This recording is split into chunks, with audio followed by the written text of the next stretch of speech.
ଭଲ ମାନେ ଏଇ ଅଞ୍ଚଳର ସବୁଠାରୁ ଟାଣ ମୋଟା ଆଉ ଟାଣ ମୁଳାଟି ଥରେ ଯାହାକୁ ଦେଇଛୁ ମାନେ ପୁରା ଶାନ୍ତି କରେଇ ସେଥିପାଇଁ ମୋର ମାଇପି ମାନେ ମତେ ଟିକେ ସତରେ ଅମ୍ପରା କଣ ପାଇଁ ଆସିଛନ୍ତି? ପଢିବା ପାଇଁ ଚିଲ୍ଲା ଚିଲ୍ଲା ଲାଗୁଛି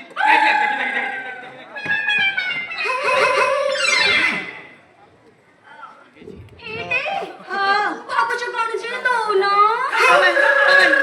ନେଲେ ସିନା ମୁଁ ଦେବି ତମେ କହିଲେ ସିନା ମୁଁ ଦେବି ମାନେ ମାନେ ଏଇଠି ନବ ନା ଭିତରେ ଯାଇ ଦେଇଦେଇ ଆସିବି ମାନେ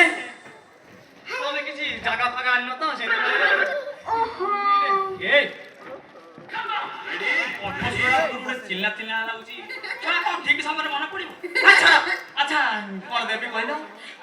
ଦବ ଯେ ଆଗ ତମ ଜିନିଷ ଟିକେ ଦେଖ ମୋ ଜିନିଷ ତମର ଜିନିଷ ଦେଖିଲେ ସିନା ମୁଁ ନେବି ମୋ ଜିନିଷ ଦେଖିବ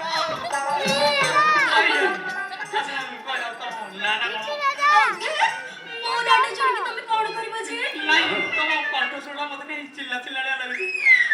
ମତେ ବି ତମ କଣ୍ଠସ୍ୱରଟା କୋଉଠି ଶୁଣିଲା ଭଳିଆ ଲାଗୁଛି ଆଚ୍ଛା ତମ ଘର କୋଉଠି ତମ ନାଁ କଣ ବତଳ ବାରିକ ଆମ ଭାଇ ହରିପୁରୁଗା ଏ ମା ବନ୍ତଳ ଭାଇ ତୁ ମୁଁ ତ ବେଲା You say slow down. I don't like to move too fast. It drowns the truth with things that are not real and ବନ୍ତଳ ଭାଇ ଆଚ୍ଛା ବନ୍ତଳ ଭାଇ ତୁ ଶେଷରେ ବୋଲି କି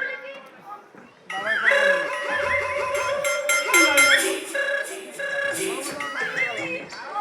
ମୁଳା ପରିବା ପତ୍ର ବିକ୍ରି କରୁଛୁ ଜାଣିଛୁ ତତେ କେତେ ଭଲ ପାଏ କି ଚାଲି ଆସିଲୁ ହେଲେ ତତେ ଜାଣିଛୁ କେତେ ଭଲ ପାଉଥିଲି ତତେ ଖୋଜିବା ପାଇଁ କି ମୁଁ କଣ ଭାବିବି କଣ କରିବି ବୋଲି ଭାବିଲି ହେଇ ପରିବା ବେପାରଟାକୁ ଆରମ୍ଭ କଲି ୟାକୁ ବିକିଲେ ସବୁ ଘର ଗଳି କନ୍ଦି ବୁଲି ହବ ଆଉ ସବୁ ଘରର ସ୍ତ୍ରୀ ଲୋକମାନେ ବି ବିନା ଲାଜରେ ଆସି ମୋ ପାଖରୁ ପରିବା ନେବେ ମୁଁ ଖୋଜେ ନବେ ଯାହା ହଉ ପ୍ରଭୁ ଜଣେ ନଡ଼ିଆ ବେପାର ହେଲେ ଯାହା ହଉ ପ୍ରଭୁ ବେଲକୁ ଆଜି ମତେ ବେଲ ସ୍କୁଟି ଦେଖି ଶୁଣିଦେ କୋଉଦିନ ହେଲେ ପିଲାଟା ଚାଷ ଲାଗି ପରିବା କରିବି ତୁ ପୁରା ଠିକ କଥା କହୁଛୁ ତାରେ ପଡ ବାଇନ ପଡଟାକୁ ବାଇକି ଛାସେ ବାନ୍ନା ପରେ ମାଟି ହେଇଗଲାଣି ଓଲେ ବନ୍ତଳ ଭାଇ ତୁ ଜାଣିଛୁ ଟିକେ ବନ୍ତଳ ଭାଇ ଆଉ ଗୋଟେ କଥା ଜାଣିଛୁ ସାଣିକେ ବୁଢା ପାଖରେ ମୋର ଟିକେ ବୋଲି ମନ ନାହିଁ ଦିନଠାରୁ ରାତି ଯାଏ ମୁଁ ତୋର ସ୍ୱପ୍ନ ଦେଖୁଛି ଏଇ ବନ୍ତଳ ଭାଇ ତୁ ଗୋଟେ କାମ କରୁନୁ ତୁ ଆମ ଘରେ ରହିଯାଉନୁ ଆଣୁ ତୁ ବନ୍ତଳ ଭାଇ ମତେ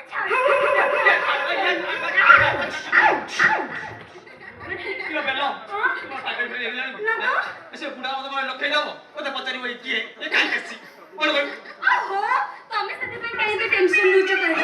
ମୁଁ କହିଦେବି ତମର ଯୋଉ ଧରମ ଭାଇ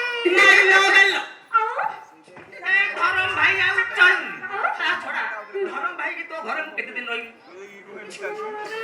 ଏ ବନ୍ତଳ ଭାଇ ତମେ ଅଯଥା କଥା ଜମା ମୁଣ୍ଡରେ ପୁରାଅନି ବୁଝିଲ ଆମ ଘର ଏମିତିରେ ପୁରା ଲମ୍ବା ହେଇକି କେତେ ଖାଲି ପଡିଛି ତମର ଯେତେ ଦିନ ଇଚ୍ଛା ସେତେ ଦିନ ରହିବ ଆଇଲୋ ବେଲ ଗୋଟେ ଆଇଡିଆ ଟୁଟିଛି କି ଆଇଡିଆ କହିଲ ଦେଖିଆ କି ଆଇଡିଆ ବରା କି ଆଇଡିଆ ରହିବି ବଢିଆ ଆଇଡିଆ ବନ୍ତଳ ଭାଇ ତୁ କଣ ଭାଇ ଇଏ ସେ ବୁଢାଟା ପରା ମାନେ ତମ ଭଳିଆ ପୁଅ ମାନଙ୍କୁ ଘର ଭଡା ଦଉନି ତାମାନେ କଣ ଝିଅ ପିଲା ହେଇକି ଆସିବାକୁ ଝିଅ ପିଲା ବଢିଆକୁ ବନ୍ତଳ ଭାଇ ଏଇ ତୁ ଝିଅ ପିଲା ହେଇକି ଆସେ ମଲା ଶଳା ଭଗବାନ ये केमिति का कहानी को प्रेम कोले कोन एमिति हुए ପ୍ରେମ କଲେ ପୁରା ଠିକ ଏମିତି ହୁଏ। ଏ ବନ୍ତଳ ଭାଇ ତୁ ଗୋଟେ କାମ କର, ତତେ ମୋର ଗୋଟେ ଜମା ମନେ କରିବୁନି। ତୁ ଏମିତି ମାନେ ଝିଅ ପିଲା ବେଶ ହେଇକି ତମ ଘରକୁ ପଳେଇ ଆସ ବନ୍ତଳ ଭାଇ। ବନ୍ତଳ ଭାଇ କଣଟେ ଭାବୁଛୁ କହିଲୁ? ମୁଁ ଭାବୁଛି କଣ କି ଚିତ୍ରା ଯାଇକି ଗୋଟେ ଝିଅ ପିଲା କଣ ଗୋଟେ ଭଡ଼ା ଆଣିବାକୁ ପଡିବ। ହଁ